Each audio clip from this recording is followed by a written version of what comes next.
Bienvenido a nuestro primer episodio. En este podcast vamos a invitar a diferentes profesionales, destacados profesionales de nuestra empresa de las diferentes disciplinas, para conversar acerca de sus perspectivas y experiencias. En esta oportunidad tenemos la presencia y tengo el agrado de presentar a Carlos Gamarra, quien es ingeniero geotécnico senior y tiene más de 15 años de experiencia y 9 años en Andes. Carlos nos hablará acerca de su experiencia, acerca de sus perspectivas, acerca de los desafíos en el sector minero, entre otros temas. Bienvenido, Carlos. ¿Cómo estás? ¿Cómo estás, Denis? Buenos días. Un gusto estar acá acompañándote. Bien. Como primer tema quería conversar acerca de tu experiencia desde que egresaste de la universidad. ¿Cuáles han sido tus ámbitos de trabajo, de desarrollo profesional, dónde te has desempeñado, etcétera? Ha sido hace muchos años atrás, ya lo recuerdo como si hubiera sido ayer. En realidad, yo egresé de la Universidad Nacional de Ingeniería en el año 2007. Inicié haciendo mis prácticas en el año 2009 y ya en el año 2010 asumí el rol de ingeniero geotécnico. Entre las cosas principales que recuerdo en los inicios de esta aventura es que comencé viendo curiosamente estudios de peligro sísmico. A partir de allí empecé a profundizar más en aspectos de la geotécnica sísmica. Y bueno, luego en algún momento de la vida tuvimos el gusto de conocernos, empezamos a trabajar juntos y eso ha continuado hasta el día de hoy. En realidad lo recuerdo bastante bien cuando empezamos allá por la década del 2000, ¿no? Bueno, nos conocimos, trabajamos, creo que fueron bastantes buenas experiencias. Andes arranca su vida en el año 2011. Tú te integras a Andes en el 2015. Correcto. ¿Cuál ha sido tu experiencia en Andes? ¿Qué podrías resaltar del trabajo, de la forma que tenemos de trabajar, del espíritu, de la filosofía de trabajo? ¿Qué nos podrías comentar?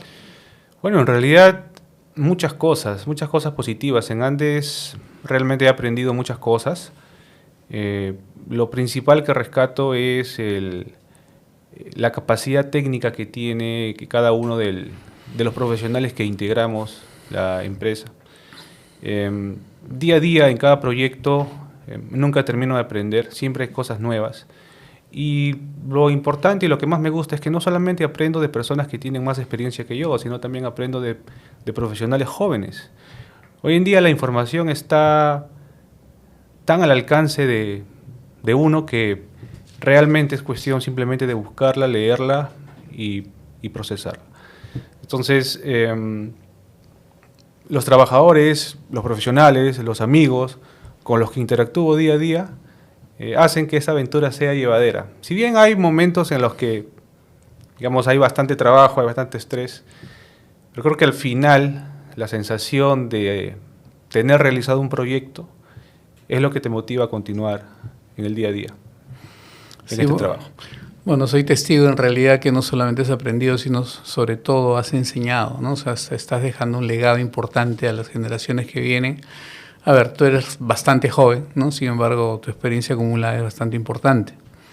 Y has mencionado una palabra importante que por lo menos la llevo yo desde que empecé esta aventura como ingeniero, los amigos, ¿no? O sea, cuando uno tiene a veces como jefe un amigo o como un subordinado un amigo, creo que el trabajo es mucho más llevadero. Entiendo que has tenido ese tipo de experiencias. Sí, la verdad que sí. Yo siempre manejo una filosofía o un lema. Si bien es importante tener una buena capacidad técnica, ¿no? Cualidades técnicas que te permitan hacer que el trabajo, digamos, sea más fluido, yo creo que más importante que eso es la actitud de cada persona, la responsabilidad de cada persona. Si yo cuento con un equipo que es responsable, que tiene actitud, que tiene ganas de cumplir los objetivos, y de repente hay algunas deficiencias o, digamos, oportunidades de aprender cosas, porque en la vida siempre se aprende, creo que eso se puede solucionar fácilmente.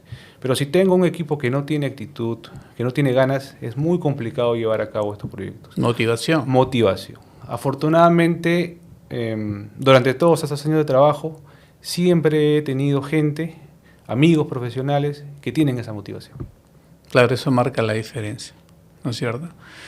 En tu experiencia trabajando en Andes, no sé si nos puedes comentar acerca de los proyectos emblemáticos. ¿Qué es lo que te ha marcado? ¿Qué es lo que de repente has sentido como un logro importante, una motivación adicional, ¿no? Que usualmente como profesionales siempre nos gusta sentir? Sí, a ver, en realidad hay varios. Creo que puedo mencionar dos. Uno de ellos, por ejemplo, es el diseño que hicimos para un depósito de relaves filtrados, que fue hace algunos años atrás nada más, donde participamos juntos incluso en el desarrollo de este, ¿no? Fue un proyecto bastante interesante por la envergadura del proyecto. Digamos que el depósito iba a llegar a tener hasta casi 150 metros de altura en su etapa final. Hicimos ensayos, por ejemplo, de consolidación, ¿no? Para ver cómo se comportaba el material y relacionar esto con el grado de saturación, ¿no? Porque estábamos muy interesados en ver si para ese nivel de confinamiento los relaves podían licuar, considerando que lo íbamos a colocar con el óptimo contenido de humedad. Correcto. Y producto de este desarrollo, de esta investigación, nos dimos cuenta que si no terminábamos de compactar los relaves, a pesar de colocarlo con el óptimo contenido de humedad, los relaves podían licuar. Ese es un punto importante, porque en realidad la tecnología de filtrados nos las venden bien, ¿no? Y definitivamente no es lo mismo disponer relaves en pulpa que filtrado. O sea, la humedad se reduce de manera significativa. Sin embargo, no es lo suficiente como para sencillamente colocarlo como si fuese un desmonte. Exacto. ¿No es cierto? Y además, compactar todo el depósito resultaría bastante caro, ¿no? Entonces, claro, en ese proyecto lo que hicimos fue hacer un diseño para poder establecer cuáles eran las zonas críticas que sí requerían compactación. Correcto. Y de esa forma por lo menos reducimos en OPEX, ¿no? Y reducimos el costo del proyecto, que de por sí un depósito de relaves filtrados es caro. Exacto. Y justamente de eso se trata la ingeniería, ¿no? De buscar un balance, ¿no? Que no solamente te permite tener o lograr un buen desempeño para la estructura que estás diseñando, sino también que el costo que se vaya a invertir sea abordable para el cliente. Claro, porque uno podría como ingeniero proponer una solución muy óptima, perdón, muy segura, ¿no? Pero no necesariamente óptima, porque claro, puede ser cara. Claro, no hay un equilibrio en ese caso, ¿no? Claro, lo más fácil hubiera sido indicar que todo el relave necesita compactación. Entonces, correcto, claro, esa solución es una solución, digamos que literalmente correcta, pero no necesariamente es la más apropiada. Correcto. Y muchas veces el cliente, bueno, no muchas veces, usualmente el cliente acepta y valora, ¿no es cierto? Cuando uno como ingeniero le proporciona una solución óptima que reduce costos. Definitivamente sí. Si al cliente tú le muestras una solución optimizada desde el punto de vista de costos y desde el punto de vista técnico, entonces sí, definitivamente tienes un punto más ahí con el cliente. Carlos, una de tus principales experiencias, obviamente no es la única, como ya lo mencionaste al inicio, empezaste realizando estudios de peligro sísmico, ¿no? Yo voy a opinar de esta forma, o sea, yo te considero como una autoridad en temas de peligro sísmico en nuestro país, conoces bastante, has desarrollado muchos proyectos. ¿Qué nos puedes mencionar? O sea, ¿cuál es, la experiencia en sí, cómo ha evolucionado el tema del peligro sísmico, cómo lo enfocamos ahora, cuáles son las antiguas leyes de atenuación, hoy ecuaciones de predicción del movimiento del terreno, o sea, ¿qué es lo que se viene en el futuro?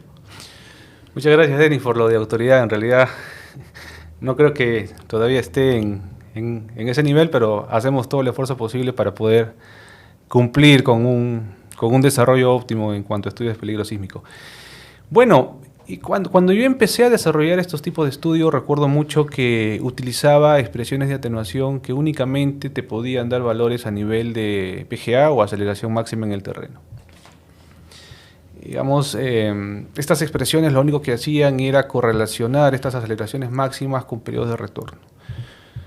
Pero no te daban más información. Hoy en día sabemos que los diseños geotécnicos tienen que desarrollarse a partir de una evaluación que considere la demanda sísmica, pero en términos espectrales. Es decir, tener un espectro, ¿no?, de diseño generado a partir del estudio de peligro sísmico, y eso pues requiere de expresiones de atenuación que puedan darte valores a niveles espectrales. Hoy en día el estado del arte te da expresiones de atenuación ya para mecanismos de subducción, tanto de interfase como de intraplaca. Las más recientes son las NGA, ¿no?, publicadas por el PIR en el año 2020. Entonces ya en la actualidad uno puede estimar la demanda sísmica a nivel espectral, incluso puede desagregarla, porque existen nuevos métodos para estimar, por ejemplo, coeficientes sísmicos. Los coeficientes sísmicos son muy usados en los análisis de estabilidad.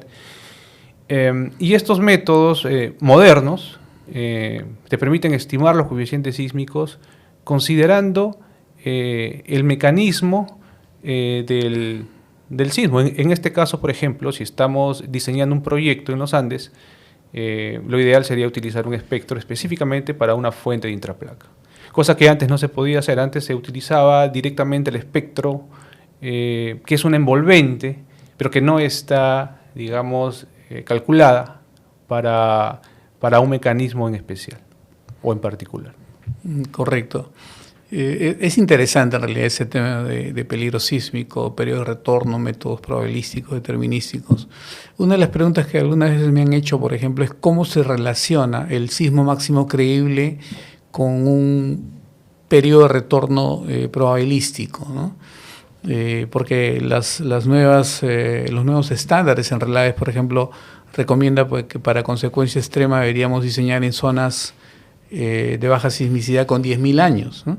Y eso para el Perú serían pues valores demasiado altos. ¿Algún comentario con respecto al tema del sismo máximo creíble y su correlación con el probabilístico? Sí, esa es una pregunta bastante interesante. De hecho, este proyecto de relaves filtrados que te menciono estaba localizado acá en la costa. Se hizo un estudio de peligro sísmico y los niveles de aceleración eran tan altos que estaban por encima de 1 G, cuando uno calculaba el periodo de retorno para 10.000 años. Incluso el máximo sismo creíble que se calculó estaba por encima de 1 G. Pensar en llegar a ese nivel de aceleraciones, al menos en nuestro medio, realmente resulta bastante conservador. De hecho, en el mundo existe evidencia de que han ocurrido sismos a nivel de 1 G, pero estamos hablando de otro régimen tectónico, como la de Japón, por ejemplo. En Perú, es más, en toda Sudamérica no hemos tenido un registro histórico que alcance tal nivel de aceleración. Entonces, cuando uno trata de correlacionar el máximo sismo creíble, que es, digamos, el escenario más crítico, ¿no?, determinístico, y por su propio método no te da o no relaciona el valor a un periodo de retorno, claro, uno lo que dice es, bueno, si yo tengo un espectro probabilístico para 10.000 años, que es mayor al máximo sismo creíble, debería usar el sismo probabilístico de 10.000 años en lugar del máximo sismo creíble. Y en mi opinión la respuesta es no. El máximo sismo creíble ya es un escenario suficientemente conservador, porque uno cuando realiza el análisis considera la menor distancia del sitio de la fuente, considera la mayor magnitud que podría generar la fuente. Entonces, pensar en un escenario más allá del máximo sismo creíble creo que sería excesivamente conservador. Y además tenemos que tener en cuenta que cuando nosotros hacemos el cálculo espectral, en realidad lo que estamos calculando es una envolvente muy crítica. Es más, cuando hacemos ajustes espectrales y tratamos de reproducir el espectro que calculamos a partir de un estudio de peligro sísmico, utilizando registros históricos, en realidad estamos forzando a que este sismo que estamos generando de manera artificial, digamos, tenga una respuesta como la que obtenemos de los estudios de peligro sísmico, y no necesariamente es así.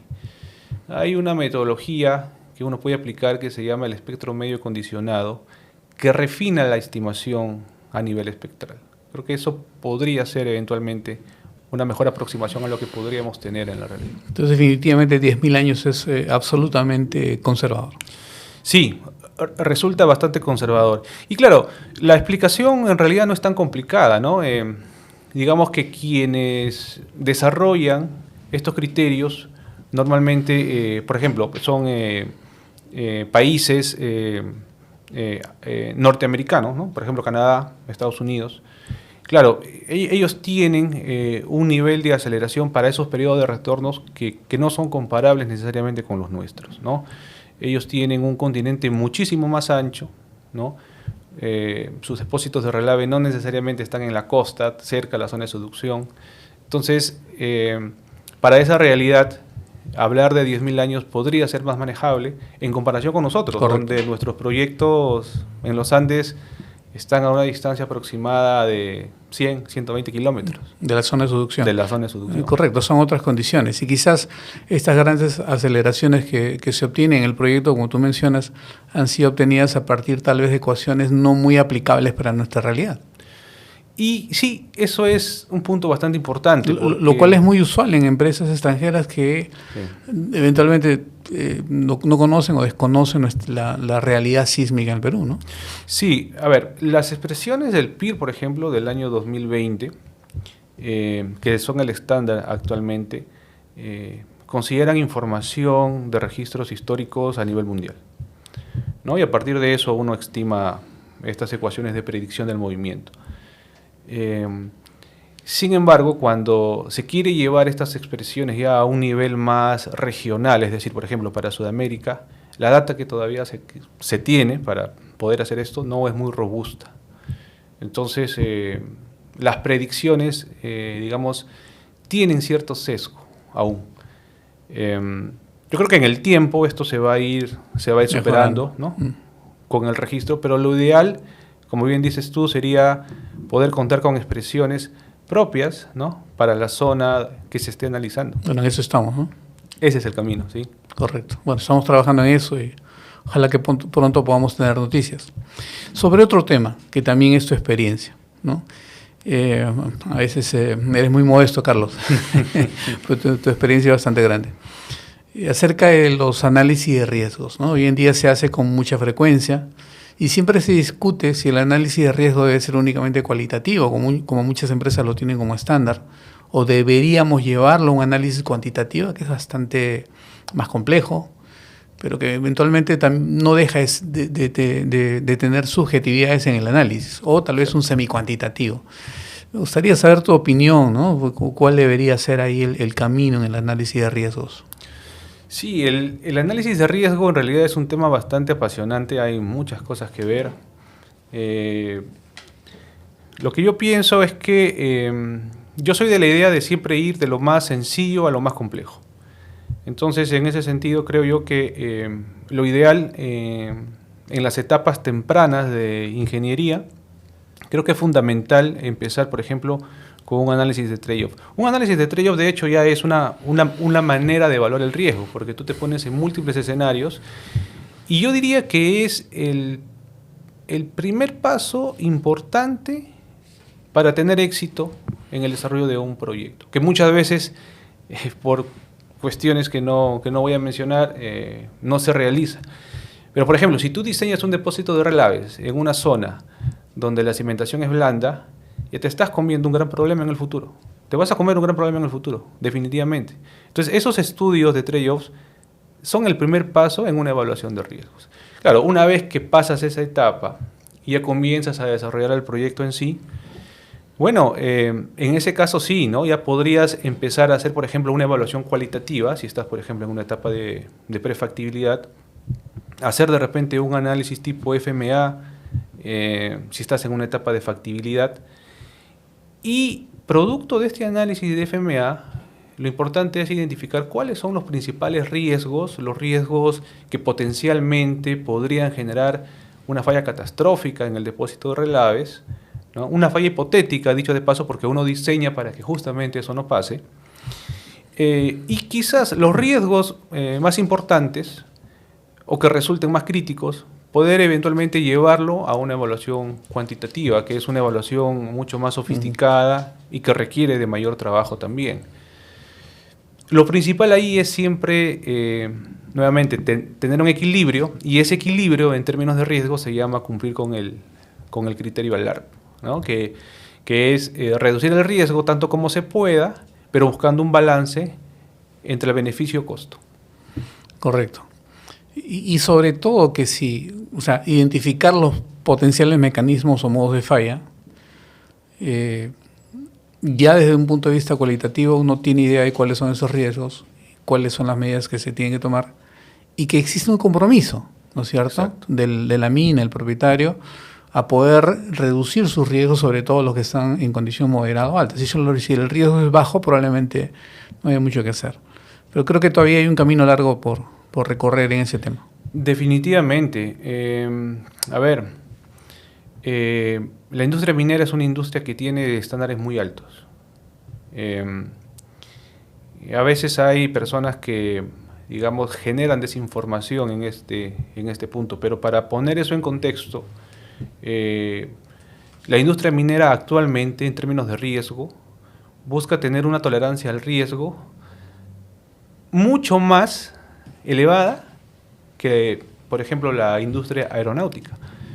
Uno cuando va a tomar un avión, sube un avión, no se da cuenta, bueno, actualmente ya no se da cuenta, pero quizás antes uno era más consciente por los accidentes, ahora los accidentes son mucho menos frecuentes, pero siguen pasando, con menor frecuencia, pero siguen pasando. Cuando uno va a tomar un avión, uno está asumiendo un riesgo.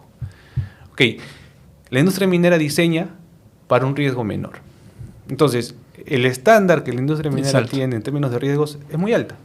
A ver, uno cuando va a cruzar la pista está asumiendo un riesgo. Exacto. Y en algunos casos muy alto, igual lo asume, ¿no? Es interesante acerca de esta comparación con la industria aeronáutica, cuyos estándares de seguridad son bastante altos. Entonces la industria minera tiene estándares más altos todavía. En términos de riesgos, para un depósito de relaves, sí. No, muy interesante. Por otro lado, ¿qué nos podrías comentar, por ejemplo, acerca de lo que también comúnmente se hace en términos de auditorías, inspección de seguridad o revisión de seguridad de empresas donde también tienes experiencias?